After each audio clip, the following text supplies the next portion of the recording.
Good evening, students, and once again, welcome in the world of business studies. Second chapter is going on, that is principles of management, and in that chapter, we are discussing about techniques of scientific management given by F.W. Taylor. Today, I am going to tell you about three more techniques, that is method study, motion study, time study. Let us understand.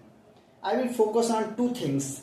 One is what is this method study and why this is done, and why means what is the objective of doing method study, and how this is to be done in the organizations. Similarly, in case of motion study, why motion study, what is the need for motion study, and how this is done. Similarly, in the case of time study also, we will discuss the why and how of time study. So let us begin with method study. Why method study? What is the purpose of method study? All of you know very well that F.W. Taylor was the leader of efficiency movement. He wanted to bring efficiency at the workplace, especially in the manufacturing organization, in the factory premises. He wants to bring efficiency. The purpose was to minimize the cost and maximize the quality and quantity of the production. So, in method study, for finding out one best way of doing a job, what was the focus? Finding the one best way of doing a job. Because the best way, if you perform the task by the best method, then definitely you are going to become efficient. You are going to minimize the cost and maximize the quality as well as quantity of production. So for finding one best way of doing a job to minimize the cost of production and maximize quality and satisfaction of customers. So this was the purpose, to minimize the cost of production and maximize quality and satisfaction of customer. किसी business को success होने के लिए सबसे जरूरी चीज है minimize the cost of production and maximize quality and satisfaction of customers. This was the purpose of method study. Now how this is to be done? How Taylor prescribes this task to be done? In a manufacturing organization, search for best method starts from procurement of raw material. अगर manufacturing organisation है तो raw material के procurement मतलब raw material को प्राप्त करना, raw material को खरीद के लाना, वहां से लेकर के from procurement of raw material and continues till the final product is delivered to customer. Raw material की प्रोक्योरमेंट से लेके फाइनल प्रोडक्ट को कस्टमर को डिलीवर करने तक क्रिटिकल एनालिसिस.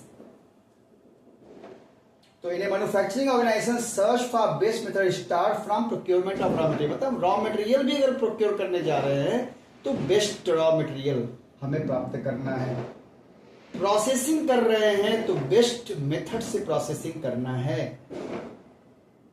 वर्कर का चुनाव कर रहे हैं तो वो भी बेस्ट मेथड से करना है. बेस्ट वर्कर को हमें चुन के लाना है. मशीन का चुनाव कर रहे हैं तो मशीन भी बेस्ट लेके आना है, नहीं तो फिर हम जैसा इनपुट डालेंगे वैसा आउटपुट मिलेगा.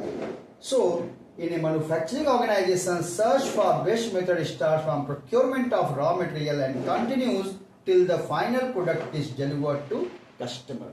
तो जब तक वो प्रोडक्ट कस्टमर को डिलीवर नहीं होता तब तक के हर स्टेज में हमें क्या करना है? We have to find out the best method. That is why it is known as method study. तो how we do critical analysis for plant layout. Plant layout का मतलब हमारे फैक्ट्री में मशीनें कहाँ कहाँ लगी हैं, रॉ मटेरियल का स्टोर कहाँ है, उसका लेआउट सही होना जरूरी है. उसका भी इम्पैक्ट हमारे प्रोडक्शन प्रोसेस पे पड़ेगा, हमारी इफिशियंसी पे पड़ेगा, हमारी प्रोडक्टिविटी पे पड़ेगा. तो critical analysis is done for plant layout, product design, material handling, work process, etc. तो हर एक एलिमेंट पे हमारा फोकस होगा और सबको हम बेस्ट मेथड से ही करेंगे। So this was the purpose of method study. Overall जो पर्पस था टेलर का वो था to bring efficiency in the production process in the factory premises. एक और टेक्निक के बारे में बात की टेलर ने, मोशन स्टडी के बारे में। Motion means movement, body movement. Taylor का मानना था कि हमारे वर्कर जब काम करते हैं ना तो बहुत सारे अननेसेसरी मूवमेंट करते हैं। कुछ तो प्रोडक्टिव होते हैं, कुछ अनप्रोडक्टिव होते हैं, कुछ इंसिडेंटल होते हैं कि वो तो होगा ही होगा, that is another thing. But unproductive movement को हमें क्या करना है, इलिमिनेट करना है।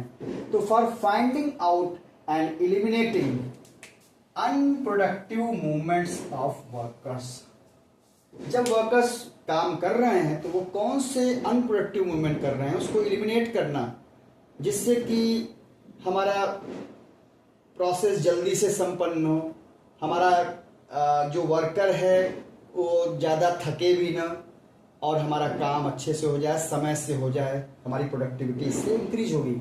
तो for finding out and eliminating unproductive movements of workers while performing A job, जब वो जॉब को परफॉर्म कर रहा है उस समय उसके अनप्रोडक्टिव मूवमेंट को आइडेंटिफाई करना है।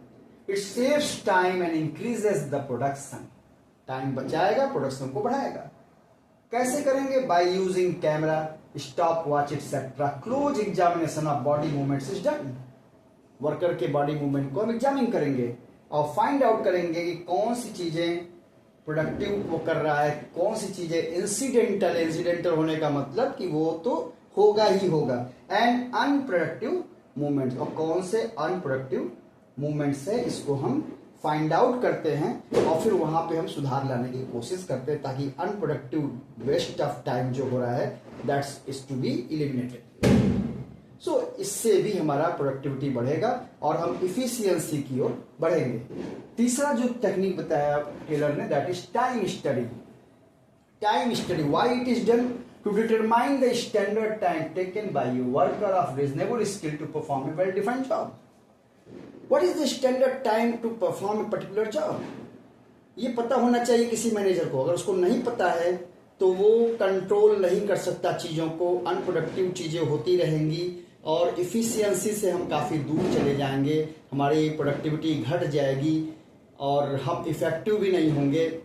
सो अगर हमें इफ़ेक्टिव होना है और इफ़िशियंट होना है तो हमें ये पता लगाना होगा कि एक पर्टिकुलर जॉब को करने में कितना स्टैंडर्ड समय लगता है।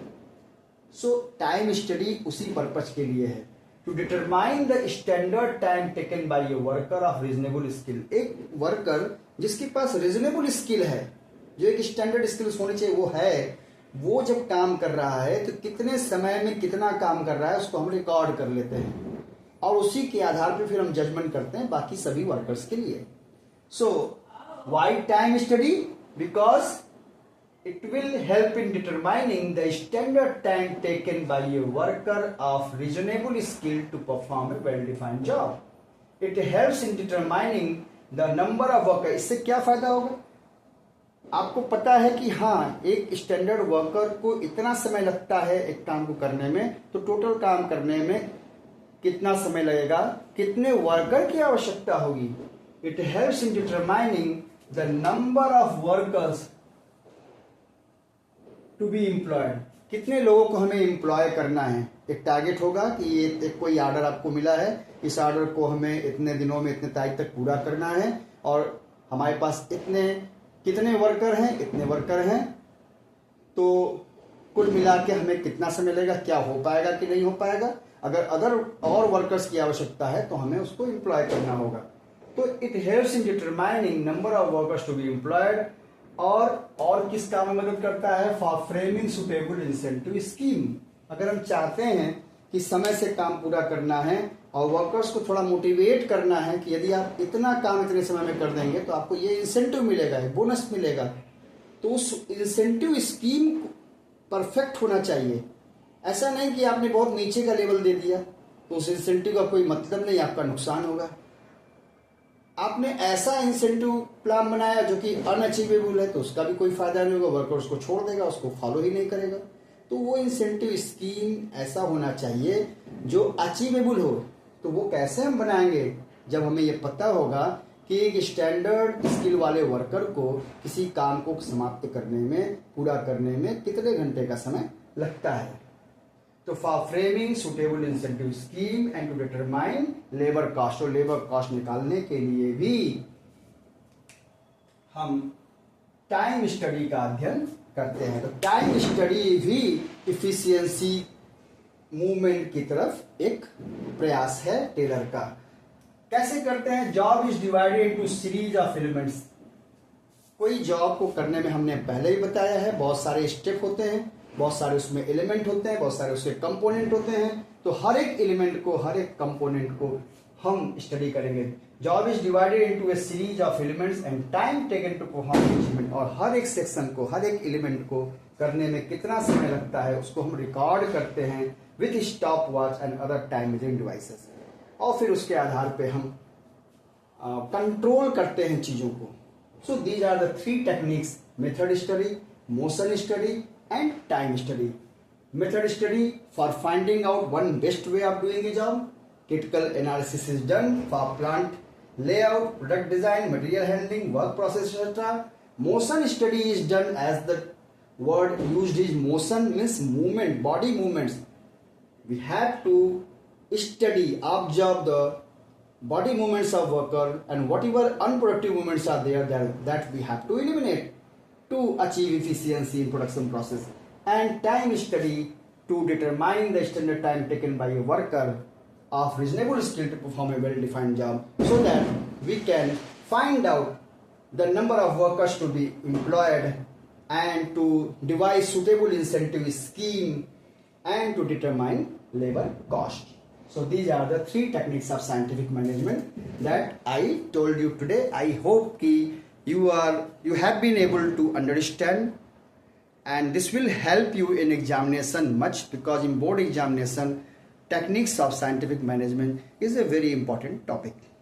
So thank you, and please do not forget to subscribe to my channel and share with your friends. Whatever is your view regarding my classes, you can mention in the comment section also. Thank you very much.